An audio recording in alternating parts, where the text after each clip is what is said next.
మన్నిత infra వారి amaze county premium 2 BHK independent simplex ఇల్లు కేవలం 55 లక్షలు మాత్రమే. ఈ రోజే బుక్ చేసుకోండి.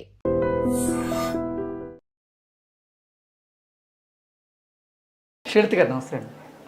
శ్రీలత గారు, డయాబెటీస్తో బాధపడే వాళ్ళు ఎటువంటి కూరగాయలు తీసుకోవాలి, ఎటువంటి కూరగాయలు తీసుకోకూడదు, ఓకే, అలాగే ఎటువంటి ఫ్రూట్స్ తీసుకోవాలి, ఎటువంటి ఫ్రూట్స్ జోలికి వెళ్లకుండా ఉంటే మంచిదంటారు? సో మంచి క్వశ్చన్ అడిగారు.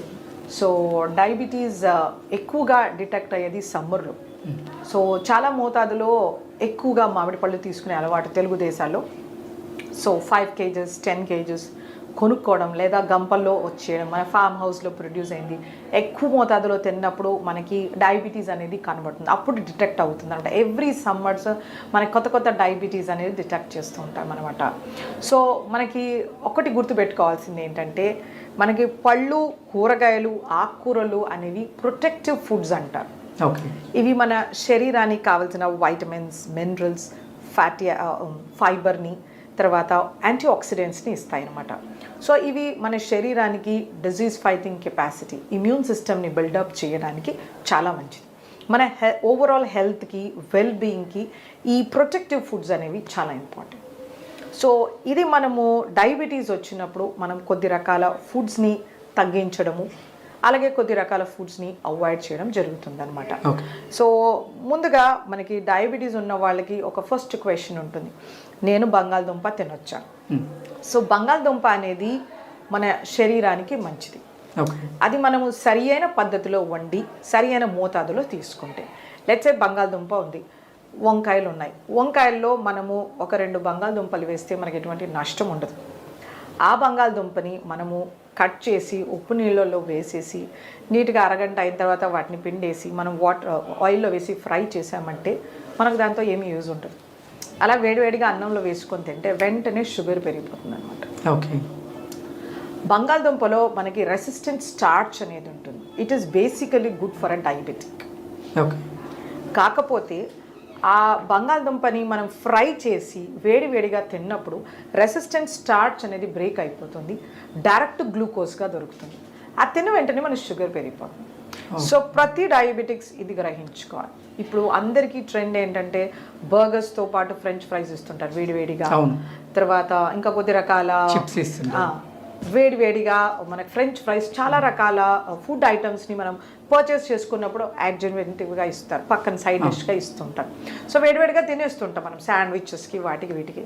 సో మనకి ఆ సింపుల్ గ్లూకోజ్ అనేది శరీరానికి త్వరగా దొరికిపోతుంది. సో అలా మన షుగర్స్ పెరుగుతాయి, ఇది మనం గ్రహించుకోవాలి. సో మనకి శాస్త్రాలు కూడా చెప్పడం ఏంటంటే, మనం ఏదైనా వంట చేసిన తర్వాత 45 నిమిషాల నుంచి గంట వరకు ఏది ముట్టుకోకూడదని మనం ముందు నుంచి సాంప్రదాయంగా చెప్పిన మాట. వేడిగా మనము వడ్డించుకోవడం మనకి కాదు, గంట సేపు దాన్ని అలా వదలాలి. సో వాళ్ళు చెప్పేది ఏంటంటే, అందులో రెసిస్టెంట్ స్టార్చ్ డెవలప్ అయ్యేంత వరకు వెయిట్ చేయమని మనకు పెద్దవాళ్ళు చెప్పారనమాట. ఎప్పుడు పొగలున్నది మనం వడ్డించుకోం. సో అలాంటివి మనము కాన్సెప్ట్స్ని మనము క్యారీ ఫార్వర్డ్ చేసుకోవాలి, because every concept has a scientific explanation. Okay, so బంగాళదుంపతో అలా ఉంటుందన్నమాట. సో మనం కాంబినేషన్ కర్రీ చేయొచ్చు. లెట్స్ సే పులావ్ చేశారు ఆర్ వెజిటేబుల్ దలియా చేశారు, సో అందులో ఒక బంగాళదుంప వేశారు, మంచిది. ఆ పొట్టులో మనకి దానిపైన ఉండే స్కిన్లో పొటాషియం ఉంటుంది. It is really important muscle కాంట్రాక్షన్కి, హార్ట్ ఫంక్షనింగ్కి, బ్లడ్ ప్రెషర్ కంట్రోల్ చేయడానికి. సో మనకి అబ్రాడ్లో మనం చూసామంటే, లెట్స్ సే ఇలా ఒక పొటాటో ఉంటుంది అనుకో, దాన్ని హాఫ్ కట్ చేస్తారు, అందులో బంగాళదుంపనంతా తీసేస్తారు, ఇందులో ఈ తొన ఏదైతే లేయర్ ఉంటుందో పీల్, దీంట్లో స్ప్రౌట్స్ వేసుకొని తింటారు. ఓకే, మన ఇండియాలో ఏం చేస్తారంటే దాన్ని నీట్గా తీసేస్తారు, పీల్ అంతా తీసేసి ఆ పిండి పదార్థాన్ని ఉడికించారు. సో మనకి సాంప్రదాయంగా ఏంటంటే మనం అలా కట్ చేసుకొని కూరలో అలా చేసుకోవాలి. దాన్ని పీల్ చేయమని మన పెద్దవాళ్ళు చెప్పలేదు, అది మనం నేర్చుకున్నాం.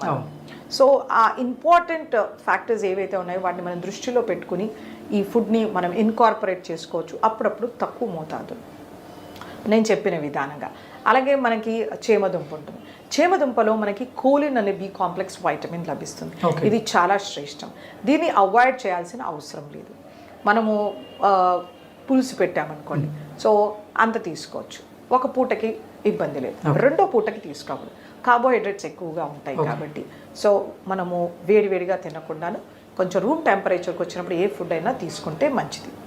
అలాగే మనకి చిలకడ దుంప ఉంటుంది. చిలకడ దుంపలో మనకి బీటా క్యారోటీన్ ఉంటుంది, soluble fibre, insoluble fibre, multiple trace elements ఉంటాయి. ఇది ఒక ఎక్సలెంట్ ఫుడ్ డయాబెటిక్స్కి. సో ఇంత చొప్పున చిలకడ దుంప తీసుకుంటే యాంటీ డయాబెటిక్గా కూడా పనిచేస్తుంది. ఓకే. కానీ దాన్ని బాగా కట్ చేసేసి మ్యాష్ చేసి పంచదార వేసి దాన్ని పాయసం చేయడం ఇలా చేయకూడదు. సో ఆ చిలకడ దుంప కానీ దాన్ని మోరంగడ్డ కానీ ఏదైతే అంటారో దీన్ని పీల్తో సహా తీసుకుంటే మనకు మంచి యాంటీ ఆక్సిడెంట్స్ లభిస్తాయి. అది మోస్ట్ ఇంపార్టెంట్. అలాగే మనకి ఎలిఫెంట్ యామ్ అంటారు, కందగడ్డ. కందలో మనకి కొన్ని ఇరిటెంట్స్ ఉంటాయి, అలాగే షుగర్స్ వెంటనే పెరుగుతాయి. సో ఎప్పుడో ఒకసారి తింటే పర్వాలేదు. మళ్ళీ దాన్ని కంద చిప్స్ చేయడం కానీ లేకపోతే దాన్ని మసాలా కింద వేసుకోవడం కానీ కాకుండా కంద బచ్చలి చేయడం కానీ తక్కువ మోతాదులో వేసుకుని ఒక గరిటె తీసుకుంటే పర్వాలేదు. సో ఇవన్నీ కంట్రోల్డ్ డయాబెటీస్ ఉన్నవాళ్ళు చేస్తే బాగుంటుంది. అన్కంట్రోల్డ్ డయాబెటీస్ ఉన్నవాళ్ళు వీటిని అవాయిడ్ చేస్తే బెటర్.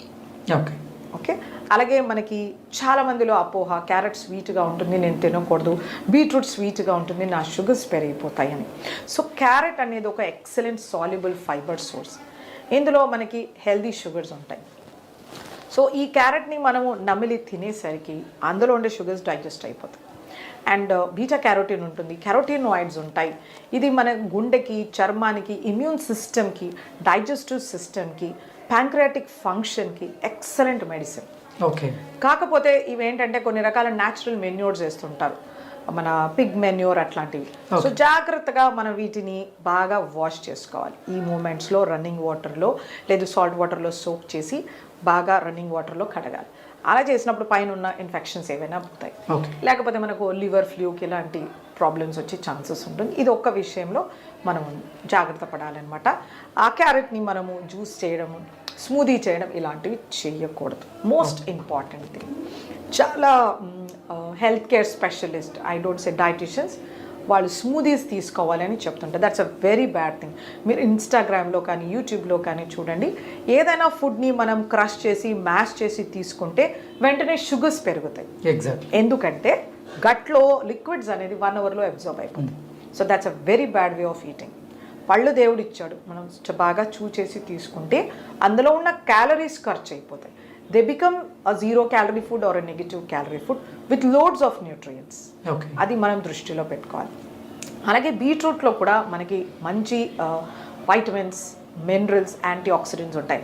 వీటిలో యాంథోసియానిన్స్ అనే పిగ్మెంట్స్ ఉంటాయి. ఇవి కూడా మన ప్యాంక్రియాస్కి చాలా మేలు చేస్తాయి. ఇవి మన డిజీజ్ నుంచి ప్రొటెక్ట్ చేస్తాయి అన్నమాట. మన బ్లడ్ వెజల్స్ని డైలేట్ చేస్తాయి. మనకి కొద్ది డిజీజెస్లో ఇలా కన్స్ట్రిక్ట్ అయిపోతాయి. అది hypertension, heart failure, vascular ప్రాబ్లమ్స్లో ఇక్కడి నుంచి బ్లడ్ వెళ్ళాల్సింది ఇలా కన్స్ట్రిక్ట్ అవుతుంది. సో బ్లడ్ ప్రెషర్స్ పెరగవచ్చు, మనకి రకరకాల ఇబ్బంది అవుతుంది. సో బీట్రూట్కి ఒక కెపాసిటీ ఏంటంటే వాసోడైలేషన్, ఆ బ్లడ్ని ఈజీగా పంపించే కెపాసిటీ. ఓకే. సో దీన్ని రాగా తీసుకోవాలి. సన్నగా కట్ చేసి సాలడ్లో కలుపుకోవచ్చు, లేదా స్లైస్ చేసి అలాగే తీసుకోవచ్చు, లేదా నిమ్మ పులుపు వేసి తీసుకోవచ్చు. సో డయాబెటీస్లో ఏంటంటే వీళ్ళకి retinopathy, nephropathy, peripheral vascular disease ఇలా వస్తుంది. కంటికి రక్త ప్రసారణ తగ్గిపోతుంది. సో ఇలాంటి వాళ్ళకి ఇది ఒక ఎక్సలెంట్ మెడిసిన్ అనమాట. సో కాకపోతే ఆ బీట్రూట్ని సన్నగా తరిగేసి నెయ్యిలో వేయించి పాలేసి షుగర్ వేసి కీర్ హల్వా చేస్తా, ఇలా చేయకూడదు. ఓకే. కావాలంటే బీట్రూట్ని పెద్ద ముక్కలుగా కట్ చేసి బాయిల్ చేసి సీజన్ చేసి దాన్ని తీసుకోవచ్చు, లేదా ఫ్రెష్ వెజిటేబుల్ సాలడ్గా తీసుకోవచ్చు. సో కనీసం అంత బీట్రూట్ కానీ అంత క్యారెట్ తీసుకుంటే డయాబెటిక్స్కి ఎటువంటి నష్టం ఉండదు కనుక హెల్త్ బెనిఫిట్స్ కూడా చాలా ఉంటాయి అన్నమాట. సో ఇలా దుంపలతో మనకి కొంచెం తీసుకోవాలి వద్దు అని ఉంటుంది. అలాగే రాడిష్ అనేది ఒక ఎక్సలెంట్ రూట్ వెజిటేబుల్. ఇదంతా వాటర్ ఉంటుంది, antioxidants, vitamins, minerals. So diabetics హ్యాపీగా తీసుకోవచ్చు. అలాగే మనకి నూల్ కాల్ అని ఉంటుంది, దాన్ని షల్జమ్ అంటారు, ఘాట్ గోబీ, ఇలాంటివి టర్నిప్స్ కానీ ఇవన్నీ వాటర్ రూట్ వెజిటేబుల్. సో వీటికన్నిటికీ మంచి anti oxidant properties. So diabetics ఇవన్నీ సేఫ్గా తీసుకోవచ్చు అనమాట. సో ఇలా మనము కూరగాయలు ప్రతి ఒక్క దానికి ఒక సిగ్నిఫికెన్స్ ఉంటుంది. ప్రతిరోజు అరకిలో కూరగాయ తీసుకోవాల్సిందే. ఓకే. సో సాలడ్స్ కాకుండా వండిన కూర అరకిలో ఉండాలి, సాలడ్స్ ఒక అరకిలో ఉండాలి. ఇలా చూసుకుంటే మన డయాబెటిక్స్ చాలా కంట్రోల్లో ఉంటుంది. మన కాన్స్టిపేషన్ ప్రాబ్లం ఉండదు, కొలెస్ట్రాల్ ట్రైగ్లిజరైడ్స్ ప్రాబ్లం ఉండదు, విజన్ ప్రాబ్లమ్స్ ఉండవు, ఇమ్యూనిటీ కానీ ఇన్ఫెక్షన్స్ కూడా ఉండవు అనమాట. ఓకే. సో ఆకుకూరలు అనేది చాలా ఇంపార్టెంట్. ఎగ్జాక్ట్. వీటిలో వైటమిన్స్, మినరల్స్ ఉంటాయి, యాంటీ ఆక్సిడెంట్స్ ఉంటాయి, zinc, selenium, copper, which is really important. Okay. ఈ డయాబెటీస్ పేషెంట్స్ ఆకుకూరలు అన్నీ తీసుకోవచ్చు? అన్ని ఆకుకూరలు తీసుకోవచ్చు. డయాబెటీస్లో ఆకుకూరకి కాంట్రా ఇండికేషన్ ఉండదు. వాళ్ళకి నేను ఇంతకుముందు చెప్పినట్టు రెటినోపతి రావచ్చు, అలాగే స్కిన్ ఇన్ఫెక్షన్స్ వస్తుంటాయి అన్నమాట. సో ఇవన్నీ మనం కాంబ్యాక్ చేయాలంటే ప్రతిరోజు ఆకుకూర ఉండాలి. మనకి ట్రెడిషనల్ మీల్ చూసుకుంటే కనుక మనకి పుదీనా పచ్చడి కానీ, కొత్తిమీర, గోంగూర ఇవి ఖచ్చితంగా మన ప్లేట్లో ఉంటాయి. సో దానికి కారణం ఉంది, మనం అవన్నీ మిస్ చేసేసాం. మనం కెచప్, సాసెస్, చీజ్తో రీప్లేస్ చేసాం. సో మనం we step back to our traditional food. మన పెద్దవాళ్ళు తిన్నట్టుగా మనం తీసుకుంటే మనకు డయాబెటీస్ ఉండదు. సో ఇవి చాలా మంచి ప్రాపర్టీస్ ఉంటాయి. వీటిలో ఐరన్ కంటెంట్ ఎక్కువ, ఫైబర్ చాలా బాగుంటుంది, anti oxidant, zinc, selenium, manganese, magnesium ఎక్సలెంట్గా ఉంటాయి. మనకు కూరగాయల్లో దొరకనివి 30-50 ఫోల్డ్స్, అంటే 50 ఇంతలో ఎక్కువగా దొరుకుతుంది ఈ ఆకుకూరల్లో న్యూట్రిషన్. సో వీటిని ప్రతిరోజు మన ఆహారంలో చేర్చుకోవాలి. డయాబెటీస్తో సఫర్ అయ్యేవాళ్ళు కొంచెం పుదీనాని పేస్ట్ చేసి మజ్జిగలో కలిపి అలా తీసుకోవచ్చు, లేదా కొత్తిమీర పేస్ట్ చేసి తీసుకోవచ్చు, సాలడ్స్లో ట్రిమ్ చేసి వేసుకోవచ్చు, చపాతీ పిండిలో మ్యాష్ చేసి వేసుకోవచ్చు, ఇలా రకరకాలుగా చేసుకోవచ్చు. బట్ తీసుకోవాలి, మోస్ట్ ఇంపార్టెంట్. ఆకుకూరలు అనేది చాలా ఇంపార్టెంట్. ఫ్రూట్స్ మనకి ఇలాగే vitamins, minerals, fibre, soluble, insoluble fibre, moisture అన్నీ ఇస్తాయి. కాకపోతే కొన్ని రకాల ఫ్రూట్స్లో షుగర్ కంటెంట్ ఎక్కువగా ఉంటుంది, ఫ్రక్టోస్. వీటిని జాగ్రత్తగా తీసుకోవాలి. డయాబెటీస్ వచ్చింది ఫ్రూట్స్ మానేయాలని ఏమీ లేదు.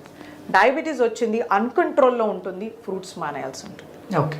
సో మన డయాబెటీస్ గుడ్ కంట్రోల్ 180-140 ఉంటుంది. సో రోజుకు ఇంత ఫ్రూట్ తీసుకోవచ్చు, ఒక టెన్నిస్ బాల్ అంత ఫ్రూట్ ఖచ్చితంగా తీసుకోవచ్చు.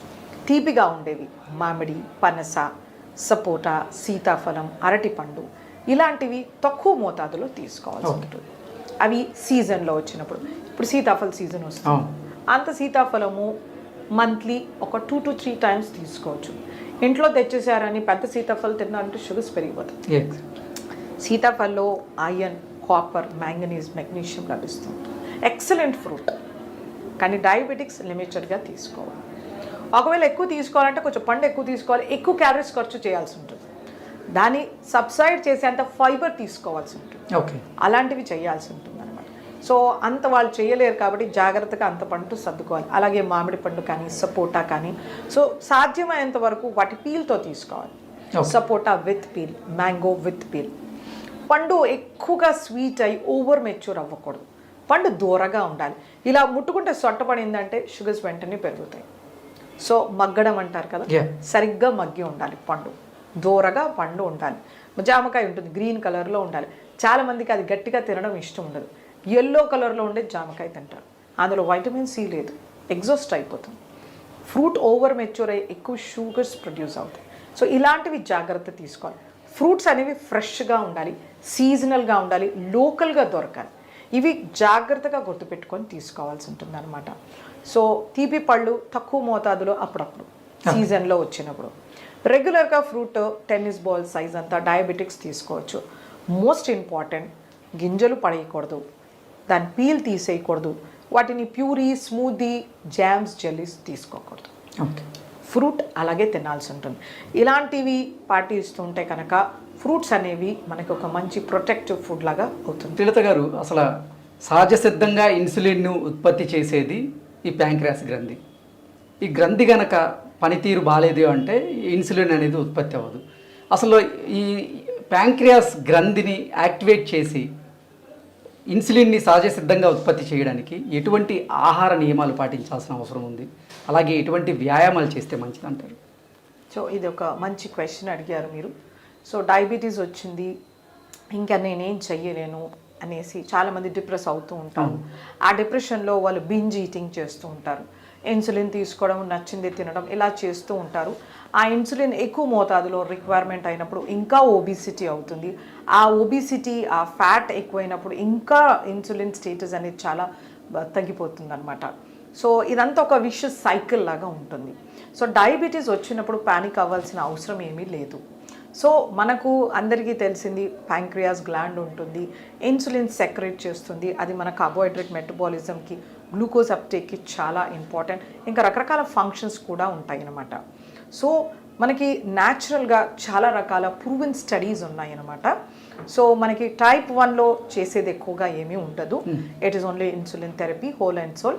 బట్ టైప్ 2 కానీ జెస్టేషనల్ డయాబెటీస్లో మన డైటరీ మేనేజ్మెంట్ అనేది చాలా ఇంపార్టెంట్. సో మనకి ఇన్సులిన్ సెక్రేషన్ మనకి అడిక్వేట్గా ప్యాంక్రియాస్ నుంచి రావాలంటే మన హెల్తీ బాడీ వెయిట్ ఉండాలి, ఓకే, ఫ్యాట్ అనేది తగ్గించుకోవాలన్నమాట. సో మనము ఫ్యాట్ తగ్గించాలంటే కార్బోహైడ్రేట్ రిస్ట్రిక్షన్ చేసుకోవాలన్నమాట. సో మనం ఎక్కువ మోతాదులో కార్బోహైడ్రేట్ తీసుకుంటే ఎక్కువ బర్డన్ అవుతుంది ప్యాంక్రియాస్కి. సో కార్బోహైడ్రేట్ అనేది హెల్దీ కార్బోహైడ్రేట్ తీసుకోవాలి. ఫస్ట్ కాంప్లెక్స్ కార్బోహైడ్రేట్ అది మోడరేట్ పోర్షన్లో తీసుకోవాలి. అలాగే శరీరానికి కావాల్సిన ప్రోటీన్స్, హెల్దీ ప్రోటీన్స్ ఉండాలి, హెల్దీ ఫ్యాట్స్ ఉండాలి. ఇలా మనం తీసుకున్నప్పుడు మన ఇన్సులిన్ డిమాండ్స్ అనేది తగ్గుతుందన్నమాట. అలాగే మనం ప్యాంక్రియాస్ హెల్త్ ఎలా చేసుకోవాలి? సో మోస్ట్ ఇంపార్టెంట్ థింగ్ మనకి అందరికీ తెలిసింది కాకరకాయ. కాకరకాయ అనేది ఒక ఎక్సలెంట్ హైపోగ్లైసిమిక్ ఏజెంట్ అనమాట. ఇది చాలా స్టడీస్ కూడా ఉన్నాయి, కొంతమంది దీన్ని ఒప్పుకోరు. కాకపోతే ఇది ఎక్సలెంట్ మెడిసిన్. ఇది మనకి ట్రెడిషనల్గా మన తాత ముత్తాతల నుంచి వచ్చిన ఫుడ్ అన్నమాట. సో ఈ కాకరకాయని మనము ఒక 1/2 కిలో అంతా దాన్ని వారంలో 2 సార్లు 3 సార్లు మనం ఆహారంలో చేర్చుకుంటే మనకి గ్లైసిమిక్ కంట్రోల్ బాగా ఉన్నట్టు స్టడీస్ చెప్తున్నాయి. దీన్ని పచ్చిదాన్ని జ్యూస్ తీసుకోవచ్చు, కాకపోతే దీంట్లో రిస్క్ ఎక్కువగా ఉంటుందన్నమాట. అంటే షుగర్స్ డ్రాస్టిక్గా పడిపోయే ఛాన్స్ ఉంటుంది. అందుచేతనే మనం యూజువల్గా పాటించేది ఎప్పుడో నెలకు 1-2 సార్లు బదులు వారంలో 2-3 సార్లు దీన్ని మనం హ్యాబిట్ చేసుకుంటే కనుక మన బీటా సెల్స్ బాగా ఎనర్జైజ్ అయ్యి అది ఇన్సులిన్ ప్రొడ్యూస్ చేస్తున్నట్టు మనకి పరిశోధనలు తెలుపుతున్నాయి. ఒకవేళ మీరు తీసుకోగలిగితే దాన్ని 1 టేబుల్ స్పూన్ ఎవ్రీడే తీసుకోవచ్చు. బట్ ఒక డైటిషియన్ గైడెన్స్లో మీకు ఒక మంచి స్టిపులేటెడ్ ఫార్మాట్ డైట్ ఇచ్చినప్పుడు అది ఫాలో చేస్తూ తీసుకోవాలి. ఆ గ్లైసిమిక్ వేరియబిలిటీ అనేది మేము అర్థం చేసుకోవాల్సి ఉంటుంది. సో అది ఫస్ట్ మోస్ట్ ఇంపార్టెంట్. అలాగే మెంతులు అనేది ఒక ఎక్సలెంట్ హైపోగ్లైసిమిక్ ఏజెంట్ అనమాట. వీటిలో మంచి మ్యూసిలేజెస్, ఫైబర్ ఉంటుంది. ఇందులో ఉండే గ్యాలక్టోమెనాన్కి బీటా సెల్స్ని రిఫ్రెష్ చేసే కెపాసిటీ ఉంటుందన్నమాట. సో మనకి రకరకాల స్టడీస్ వరల్డ్ వైడ్లో ఉన్నాయి. మనం మినిమం 25 grams పర్ డే తీసుకోవాలి. ఓకే, అంటే 25 grams is a huge amount, 5 చెంచాలు. అలా మనం నానబెట్టి దాన్ని జర్మినేట్ చేసి కానీ దాన్ని పొడి చేసి తీసుకోవడం కానీ ఒక రోజు మొత్తంలో 25 grams తీసుకుంటే మనకి డయాబెటీస్ రిమిషన్లో ఉంటున్నట్టు పరిశోధనలు తెలుపుతున్నాయి. ఓకే, అలాగే మనకి కీరా దోసకాయ కామన్గా అన్ని చోట్ల అవైలబుల్గా ఉంటుంది. సో ఈ కీరా దోసకాయని మనము కనీసం ఒక పెద్ద కీరా దోసకాయ అంత సైజే లావుగా ఉన్నది ప్రతిరోజు తింటే కనుక let's A lunch and dinner or if possible breakfast 3 పూటలో మనం అంతంతా తీసుకుంటే మన డయాబెటీస్ చాలా కంట్రోల్లో ఉన్నట్టు పరిశోధనలు తెలుపుతున్నాయి. ఇది కూడా మన ప్యాంక్రియాటిక్ బీటా సెల్స్ని రీజువనేట్ చేస్తాయని పరిశోధనలు తెలుపుతున్నాయి. సో అంచేతనే ఈ కీరా దోసని మనము సాలడ్ రూపంలో, రైతా రూపంలో తీసుకోవాలి. దీన్ని ప్యూరీస్ చేయడము, స్మూదీస్ చేయడం ఇలాంటివి చేయకూడదు. అలాగే మనకి పసుపులో మనకి కర్క్యూమిన్ అనే కాంపోనెంట్ ఉంటుంది. ఇది కూడా మంచి యాంటీ డయాబెటిక్ మెడిసిన్ అని ప్రూవ్ అయింది. మనకి న్యాచురల్గా దెబ్బ తగిలితే పసుపు పెడుతుంటాం. It has got very good antibiotic property. దాన్ని యాంటీబయోటిక్, యాంటీసెప్టిక్, యాంటీవైరల్, తర్వాత edema reducing, okay, anti edema అంటారు. అలాగే మనకి కొద్ది రకాల వాపులు రావడం, యాంటీ ఇన్ఫ్లమేటరీ అంటుంటారు. సో మనకి ప్రాబ్లం ఏది వచ్చినా పసుపు అనేది ఒక సింపుల్ సొల్యూషన్ అని చెప్పొచ్చు అనమాట. సో ఇది మనకి యాంటీ డయాబెటిక్ అని కూడా ప్రూవ్ అయింది. కాకపోతే మనము ఆ పసుపుని ఎంత తీసుకోవాలి అన్నది క్వశ్చన్. సో కనీసం మనము 2.5 చెంచాలు తీసుకోవాల్సి ఉంటుంది ఒక డేకి, ప్రతిరోజు. సో ఇది ప్రాక్టికల్గా ఇంపాసిబుల్ అవుతుంది పొట్టలో వేడి చేయడం కానీ. సో బట్ ప్రూవెన్ స్టడీస్ ఉన్నాయి. కనీసం మనకు 2.5 స్పూన్స్ ఆఫ్ పసుపు ప్రతిరోజు తీసుకుంటే కనుక మనకి డయాబెటీస్ కంట్రోల్లో ఉన్నట్టు. కొన్ని ప్లేసెస్లో రిచువల్ ఉంటుంది, ప్యూబర్టీ అటెండ్ అయిన ఫీమేల్స్కి పసుపుని ముద్దలాగా చేసి మింగిస్తుంటారు. సో ఇది చాలా మంచిది. Okay. ఇలా చేయడం వలన వాళ్ళకి ఒబిసిటీ రాకూడదు, ప్యాంక్రియాటిక్ ఇష్యూస్ రాకూడదు అని ప్యూబర్టీ అటైన్ అయిన ఫీమేల్స్కి ఇస్తూ ఉంటారనమాట. అలాగే పల్లెటూరులో కొంతమంది పిల్లలకి నులి పురుగును ఉన్న వాళ్ళకి కూడా వీటిని చిన్న బాల్స్ లాగా చేసి మింగిస్తుంటారనమాట. సో వీటిలో ఉండే మల్టిపుల్ హెల్త్ బెనిఫిట్స్, అందులో డయాబెటిక్, యాంటీ డయాబెటిక్ ప్రాపర్టీ ఒకటి అనమాట. సో అలాగే మనకి దాల్చీని చెక్క ఉంటుంది. దాల్చీని చెక్కలో కూడా యాంటీ డయాబెటిక్ ప్రాపర్టీస్ ప్రూవ్ అయి ఉన్నాయి అనమాట. ఇది మనము కనీసం 2 గ్రాముల పొడి ప్రతిరోజు నీళ్ళలో కలుపుకొని తీసుకోవాలి. సో ఇలా పరిగడుపున తీసుకోవడం వలన మనకి డయాబెటీస్ చాలా కంట్రోల్ అవుతుంది, మన ప్యాంక్రియాటిక్ ఫంక్షన్ అనేది ఇంప్రూవ్ అవుతుంది అనమాట. సో ఇలా మనకి రకరకాల పరిశోధనల వలన తెలిసింది ఇది. సో ఇవి పాటిస్తూ మనం ఒక మంచి డయాబెటిక్ డైట్ ఫాలో చేస్తూ మనం హెల్దీ వెయిట్ మెయింటైన్ చేస్తే కనుక diabetes is not at all an issue. Okay Srilatha గారు, అలాగే ఇంకోటి ఏంటంటే కొంతమందికి ఈ కాకరకాయ జ్యూస్ తాగుతున్న వాళ్ళకి కొంతమందికి సందేహాలు ఉన్నాయి. ఈ కాకరకాయ జ్యూస్ వారానికి ఒకసారి లేదా 2 డేస్కి ఒకసారి తీసుకోవడం వల్ల అది షుగర్కి బాగానే పనిచేస్తుంది, అది ఓకే, కానీ ఇతర అవయవాల మీద అది దుష్ప్రభావాలను కానీ దుష్ఫలితాలను ఇచ్చే అవకాశం ఏమైనా ఉందంటారు? సో మనకి ఒక ఆయుర్వేదిక్ ఎక్స్పర్ట్ చెప్తారు మనము ఏది ఎంత మోతాదులో తీసుకోవాలి. బికాస్ కాకరకాయ అనేది ఒక మెడిసినల్ ప్రాపర్టీ, ఆయుర్వేదంలో చాలా పెద్ద మెడిసిన్ అది. సో అందుచేతనే కొన్ని స్టడీస్ ఏం చెప్తున్నాయంటే 15 ml తీసుకోవచ్చు అని. సో మీరు అన్నట్టుగా దాని ఇంపాక్ట్ ఇంకా వేరే రకంగా ఉండొచ్చు, ఆర్ సివియర్ హైపోగ్లైసీమియా అవ్వచ్చు. అందుచేతనే కాకరకాయని మనము కూర కింద, బేసిక్ కర్రీ కింద ఉల్లిపాయలు, టొమాటో వేసుకోవడం, ధనియా జీరా పౌడర్ వేసుకోవడం, గరం మసాలా వేసుకోవడం. చాలా సార్లు ఏమవుతుందంటే ఆ కాకరకాయని సన్నగా తరిగేస్తారు, ఉప్పు పసుపు వేసి కలుపుతారు, బాగా నీరుని బయటికి తీస్తారు, వీటిని నూనెలో దేవుతారు, దానిపైన ఏదో మసాలా వేస్తారు. ఇలా చేయడం వలన దాంట్లో ఉండే యాంటీ డయాబెటిక్ ప్రాపర్టీస్ డిస్ట్రాయ్ అయిపోతాయి. That just simple chips. అలా చేసుకోకూడదు. దాన్ని పెద్ద ముక్కలుగా, మనం ఏ వెజిటేబుల్ అయినా మినిమం 1 ఇంచ్ పొడుగ్గా ఉండాలి. మనం నచ్చినట్టు టేస్ట్ కోసం వాటిని సన్నగా తరిగేసి మూకుడులో వేసి వేయించామంటే no nutrition, zero. It is for taste of time. మనం అందరూ ఫీమేల్ పాపులేషన్, ఆడవాళ్ళందరూ గ్రహించుకోవాలి ఇది. చాలాసార్లు వాళ్ళు రాత్రి వాటిని పెరుగులో నానేస్తారు, దాన్ని గట్టిగా పిండేస్తారు, వాటిని వేయిస్తారు, కూర చేస్తుంటారు. ఇలా చేస్తే మనకి మెడిసినల్ ప్రాపర్టీస్ లేవు. కాకరకాయని ఎడ్జ్ టు ఎడ్జ్ ట్రిమ్ చేసి వాటిని పైన ఉన్న తొన కూడా తీయాల్సిన అవసరం లేదు, అది మనం డైజెస్ట్ చేసుకోగలుగుతాం. వాటిని నీట్గా క్లీన్ చేసేస్తారు, స్క్రేప్ చేసేసి దాని లోపల ఉన్న సీడ్స్ అన్నీ తీసేస్తారు. ఆ సీడ్స్లో మంచి యాంటీ డయాబెటిక్ ప్రాపర్టీస్ ఉంటాయి. సో దాని పీల్తో సహా, సీడ్స్తో సహా మినిమం 1 ఇంచ్ సైజులో దాన్ని చాప్ చేసి దాన్ని కొద్ది వాటర్లో బాయిల్ చేసి సాటే చేసుకోవచ్చు. ఉల్లిపాయ టొమాటో కర్రీలో వేసుకోవచ్చు. మనం ఏదైనా రెసిపీ చేసుకోవచ్చు. బట్ ఎక్కువ high heat, dry heat, oil fry ఇలాంటివి చేయకూడదు. అలా చేసినప్పుడు మన డయాబెటిక్ ప్రాపర్టీస్ ఉండవండి, ఓన్లీ టేస్ట్ ఉంటుంది. సో ఇది ప్రతి ఒక్క ఆడవాళ్ళు గ్రహించుకోవాల్సింది. ఎందుకంటే వాళ్ళు చేసే ఫుడ్ అది మెడిసిన్ అవుతుంది. అది మన ఇండియన్ ఆయుర్వేదాలో మన వంటశాల అనేది it is equal to a pharmacy, వైద్యశాల. పాకశాల అంటే వైద్యశాల, కానీ ఆడవాళ్ళు దాన్ని పాయిజన్ లాగా చేసేస్తున్నారు. సో అలా చెయ్యకూడదు. It is my sincere request for all the ladies. Okay, అంటే వేరే అవయవాల మీద దుష్ప్రభావం చూపించే అవకాశం అయితే లేదంటారు? లేదు, బట్ మైల్డ్ సైడ్ ఎఫెక్ట్స్ అయితే ఉంటాయి. ఓకే, నాసియా రావడం కానీ, పొట్టలో తిప్పినట్టు అవ్వడం కానీ, అంతేగాని ఏ అవయవాలు డ్యామేజ్ అయితే అవ్వదు. ఎందుకంటే it is a medicine. Yes, it is a medicine. మనము దాన్ని రాగా తీసుకున్నప్పుడు కొంచెం సైడ్ ఎఫెక్ట్స్ ఉంటాయి, పొట్టలో మంట రావడం కానీ, ఇరిటేషన్ అలా ఉండొచ్చు. తప్పితే it is never a poison, it is a healthy vegetable. డయాబెటీస్లో చాలా రకాలు ఉన్నాయి. కొంతమందికి అన్ని రకాలు ఉన్నాయని కూడా అవగాహన లేదు అసలు ఈ మధ్యకాలంలో. అందరికీ ఏంటంటే టైప్ 1 డయాబెటీస్, టైప్ 2 డయాబెటీస్ గురించి తెలుసు. అసలు ఓవరాల్ డయాబెటీస్లో ఎన్ని రకాలు ఉన్నాయి? ఈ టైప్ 1, టైప్ 2 డయాబెటీస్ రావడానికి గల ప్రధాన కారణం ఏంటి? సో మంచి క్వశ్చన్ అడిగారు. సో డయాబెటీస్ మనకి అందరికీ తెలిసింది టైప్ 1 డయాబెటీస్ మెలైటిస్. అంటే ఇది ఇన్సులిన్ డిపెండెంట్ డయాబెటీస్ మెలైటిస్ అంటారు. ఇది యూజువల్గా మనం చిన్నపిల్లల్లో చూస్తాము. అంటే మన ప్యాంక్రియాస్ ఆటో ఇమ్యూన్గా అటాక్ అయిపోతుందన్నమాట. అంటే మన సెల్స్, మన టీ సెల్స్ వాటిని అటాక్ చేసి డెస్ట్రాయ్ చేస్తాయి అన్నమాట. సో మనకి కొద్ది మోతాదులో కూడా ప్యాంక్రియాస్లో ఇన్సులిన్ సెక్రెట్ అవ్వదు. ఇది ఒక హార్మోన్ అనమాట, మన గ్లూకోజ్ని అప్టేక్ చేసుకునేది. సో అది కంప్లీట్గా డ్యామేజ్ అవుతుంది. సో వాళ్ళకి బయట నుంచి ఎగ్జోజీనస్ ఇన్సులిన్ అవసరం ఉంటుంది. ఎగ్జోజీనస్ అంటారు, మనం ప్రొడ్యూస్ చేసే ఎండోజీనస్ ప్రొడక్షన్ అంటారు. సో బయట నుంచి వాళ్ళ లైఫ్ లాంగ్ ఇన్సులిన్ తీసుకోవాల్సి ఉంటుంది. ఇది కొంచెము కాంప్లికేటెడ్ అనమాట.